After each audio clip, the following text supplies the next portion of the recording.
भी हुए हैं लोकेश मुनि जी, और आपने कहा है कि ये बिल्कुल भी बर्दाश्त नहीं किया जा सकता है। हम आपके सम्मान में सारी जो आपने बातें की हैं उसका भी सम्मान करते हैं, लेकिन एक महत्वपूर्ण बात और है, क्योंकि आपने जब शास्त्रार्थ की बात की, जब जैन परंपरा की बात आती है तो उसमें सौम्यता होती है, लेकिन जब आप कह रहे हैं कि जब आप वहाँ गए, सद्भावना की बात की जा रही थी, तो क्या ये एक महज दिखावा है? क्योंकि कई लोग उसके बाद सामने आए और उनका ये कहना है कि श्री राम जो हैं वो आदम से आए हैं, यहाँ तक की बातें कही जा रही हैं। ये गलत तरीका है ये? बताइए, ये बताइए मुझे, कहाँ की बातें सारा दुनिया जानती है, इतिहास जानता है कब इस्लाम यहाँ पर आया, कितनी प्राचीन हमारी सनातन परंपरा है, कितनी प्राचीन हमारी जैन बौद्ध परंपरा है। ये वाहियात बातें करना, फालतू बातें करना, कहानियाँ गढ़ना, और उसमें क्या सार है अपने को प्राचीन दिखाने के लिए या श्रेष्ठ दिखाने के लिए? धर्म हमें जोड़ना सिखाता है, तोड़ना नहीं सिखाता। धर्म के क्षेत्र में हिंसा, घृणा, भय, नफरत का कोई स्थान हो नहीं सकता। इसलिए मैं कहूँगा, हमारे ये राजनेता 5-15 दल मिलके कॉमन मिनिमम प्रोग्राम बना के कई बार साथ में सरकार चला लेते हैं।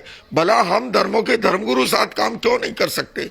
आज जो हमारे चुनौती है, हमारे सामने ग्लोबल वार्मिंग की चुनौती है, पर्यावरण प्रदूषण की चुनौती है, ड्रग्स की, नशे की चुनौती है, कन्या भ्रूण हत्या की चुनौती है। हमको उस चुनौती के लिए जो है काम करने की बात आपसे समझना चाहती हूँ।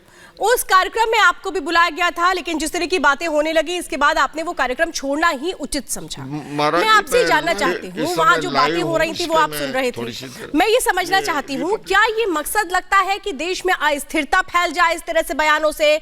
जो एक सामाजिक सौहार्द है वो बिगड़ जाए इस तरीके के बयानों से? क्या ये एक मंशा नजर आई आपको इस कार्यक्रम की? रामदेव जी महाराज से निवेदन कीजिए, मैं करता हूँ बात उनसे। प्रणाम जी। देखिए, मेरी शहादत कोई बड़ी चीज नहीं है, वो हो जाए, लेकिन हम अपनी आंखों के सामने अपनी महान परंपरा का, सनातन जैन बौद्ध सिख परंपरा का अपमान कैसे सह सकते हैं?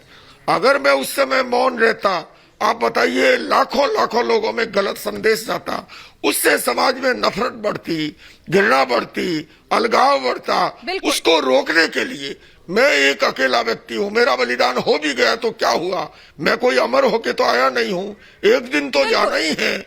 लेकिन बात ये नहीं है, देश है तो हम हैं। बिल्कुल बड़ी बात आप यहाँ पर कह रहे हैं। धर्मगुरु लोकेश मुनि हमारे साथ लगातार जुड़े हुए हैं, आपसे फिर से चर्चा करेंगे। यहाँ रुकेंगे, एक छोटे से ब्रेक के लिए, लौटते हैं फौरन।